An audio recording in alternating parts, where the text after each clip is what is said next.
Welcome back, guys. Alex Fernandez here, coming to you with another video. Now, earlier this week I posted a poll on my Instagram story asking what routine you guys would rather see, whether it be a shoulder day or a leg day. And the choice you guys made was overwhelmingly in favor of leg day. So here it is. Let's get right into it with exercise number 1, the box squat. Now, in every movement, I always suggest to people, if you're new to it, then start out with a very light weight, a weight that you could handle getting 30 reps in the regular traditional movement, which in this case would be squat. So I picked 135 just to get used to the motion. Now the depth here, I want to get as close to parallel as I can. So in my gym, I don't have any variable platform, so I had to use the bench. Maybe in your gym, you could find some plyo boxes or step stools or something of that nature. However, if you have to pick between something that's too short to be parallel or too tall to be parallel, go with the shorter one because you'll get a lot more out of it. It's just a longer range of motion, thus activating more muscles and putting them under tension, which will only benefit you. However, you won't be able to go as heavy as you probably would otherwise. So I worked up to a weight where I could only get 3 reps max out of it, but I'm able to do it consistently, with the final rep and a half being rather challenging. So if you guys start out real light, like with the bar, just keep going up by 10s until you can only get 3 reps. And then the final part is optional, where I drop down to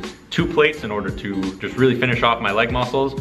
You don't have to do that. You could save your energy for the rest of this workout if you would like to, as this can be a rather intense exercise when you get up into the heavier weights. Moving on to exercise number 2, the unilateral movement, meaning one leg at a time, Smith machine lunge. So what I'm really focused on here, guys, is extending my leg out just past my knee and allowing all of my weight to be pressed into my heel. And my other leg, I'm going to extend it as far back as I can comfortably, so that at least 90% of the weight is on my front leg, which is what we're trying to target anyway. Now, as I'm pressing up, I'm also pushing my heel out. So you want to make sure that you have really good tread on your shoes. And what this will do is it'll maximize the area just underneath your butt, and in your hamstrings you'll feel it a lot too. And this is really good for strengthening your glute and get rid of that pancake ass forever, which if you guys knew me anytime before I started lifting, I basically went from upper back to lower back, straight down to my legs.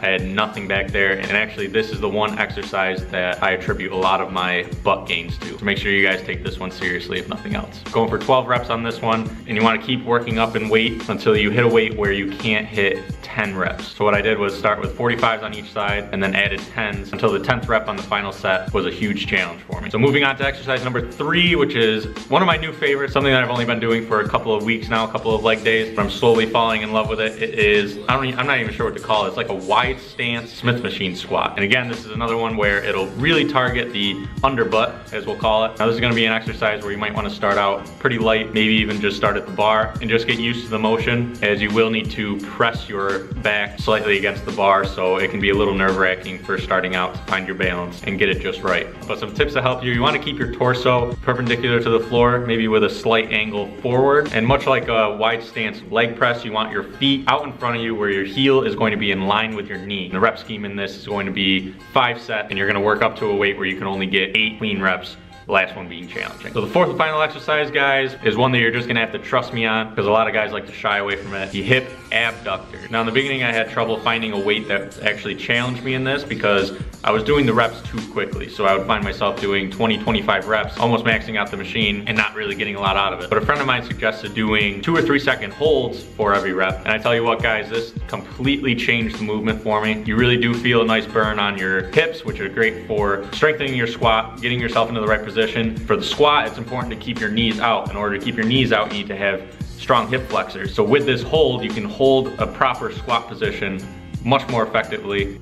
What worked really well for me was almost lifting my feet up, and this really helped to concentrate the weight on my abductors versus pressing through my feet, where I felt it throughout my leg as a whole, which isn't what we're really going for here. So I did 12 to 15 reps. You can go as heavy as you want in this one. I wouldn't say more than 15 reps, no less than 10, doing the 2 or 3 second hold and hitting 5 sets of this until it's really burning, really cranking. All right, guys, that's it for the video today. I hope you all enjoyed it and got a lot out of it. Please, if you're new to the channel, hit that subscribe button. Don't forget to hit that like button if you guys like this video. And with all that being said, guys, thank you all for watching. I'll see you in the next one. Take care.